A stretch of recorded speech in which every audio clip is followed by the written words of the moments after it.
Hi guys, and ngayon gagawin natin is makeup haul. So nabili ko kanina sa SM Aura. Galing kami doon kanina. And ayan, ito na siya. Watson. And ayan, Watson and Kultura lang. Sige, tunayin natin yung Kultura na bili ko guys. Ito. This is the Kultura. Ang ganda ng packaging nun. Ang ganda ng paper bag nun. Look, cute. Pero maliit lang naman nabili ko. Ano siya? It's a pearl. Pearl. Ito, totoong pearl to. Ay no, iba-iba siya ng size. Ganito pa ganito siya. Ito pabili na pabili. Ang price niya is 599 na, kaya mura siya guys. Ang ganda niya ng pearl. Bili na kayo ng mga pearl sa sa Kultura. Okay, next. Ayan. Wala yun na. Nice na putol yung video natin. Pero ito, next natin is yung Watson naman na bili ko. Bibili ulit ako ng favorite kong perfume. Yung perfume na scent ko na Luxy Fragrance ng Desire. And ang dami ko guys ha. Ito legit sobra. Ang dami kong bottle. Ayan. Hindi ako nagjo-joke ko. Ang dami kong bottle, pang-anim ko na to. Hindi nga lang pang-anim literal. Kasi matagal na ako gumagamit ito. Ito na talaga yung signature scent ko talaga guys. Kaya another unboxing may perfume. Okay. Wait lang, unbox natin siya. Wait a minute. Unbox natin siya sa inyo guys. Pero yun na. Maganda to. Ito ang favorite perfume. Ito na talagang aking signature scent. And yun. Unboxing. Oops. Ala. Wait lang, hirap ng ilabas. Yun na siya guys. As in, kanina pumunta kami ng MOA kahapon. Ay, ng Saturday. Wala nang ganito. And yun, higanap ako. And sa pinuntahan din namin, department store, wala na rin silang ganito. And pumunta pa kami ng Watson, malapit sa may High Street. Yun, nakabili kami. And, mga dalawa na lang piraso nakuha pa ng isang babae. And yun, nakuha ko yung one. Kaya meron akong ulit na stock ng perfume. Next, ito na yung mga makeup yata. Wait lang guys, arigaga.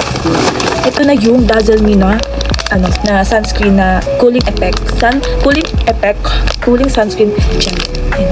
Ganito siya. Pero hindi ko siya mabubuksan sa inyo. Sige, try natin siya. Ito hindi siya mabuksan pero ayun. Hindi ko mo siya bubuksan pero ganito siya guys. And na-try siya sa akin kanina. Sobrang lamig niya as in. And pwede to sa mga oily skin na katulad ko. And nabili ko to sa Watson is 229 lang siya. And ganito lang kalaki. Yan, ganyan na siya kalaki. And sobrang ganda niya sa mga oily skin and pawisin na katulad ko. Ito. Pili niyo na yan guys. And next, ito ang favorite kong Dazzle Me, Cover Me na foundation na concealer. Meron ako nito. Ito, meron ako. Pero paubos naman na siya. Bumili ako ulit ng ito. Ang shade ko is C01. Ayan. And 12 hours coverage na siya guys. Bilhin nyo na. Nasa 249 lang siya sa Watson. Watson. Watson. And this is the sikat na setting spray na Barbie. And ito, ang daming nag-recommend sa akin sa Watson ng setting spray ng Dazzle Me talaga. Ito daw yung maganda yung Get a Grip Barbie. And the oily.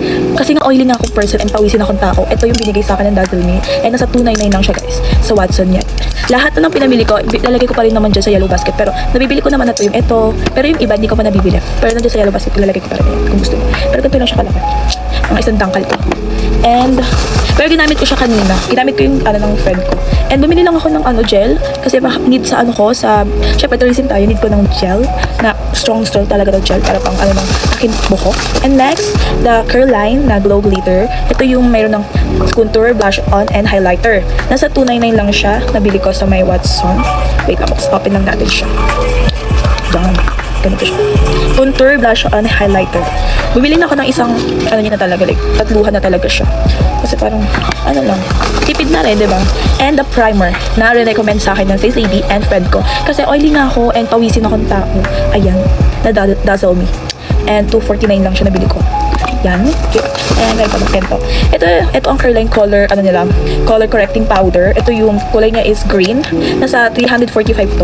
Kasi di ba hindi ako pwede mag-loose powder na natural pag hindi na stock. Basta white ganun. Ito siya, green siya. Pero pag linagay niyo sa face niyo is white siya. Gusto ko kasi yung white na powder.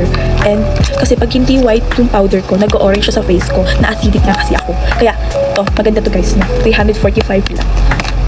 Na-swatch ko siya kanina. And bumili ako ng Oxycure for my mga pimples na patubo. Yung pimples na kasi pag nire-regla ako, may mga pimples akong talaga na malalala na kailangan ng salba ng Oxycure ko. Ayun. Meron pa ba? Meron pa. Ito ang lipstick ko. Wala na ako nito. Meron pa ako nito pero paubos na siya. Yung Maybelline Sensation in the shade NU01. Yan.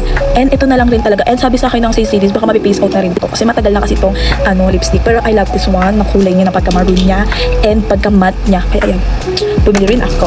Pero pa ba? Wali na. Yun lang guys. Bye-bye. Lalagay ko na sa yellow basket yung mga ibang product.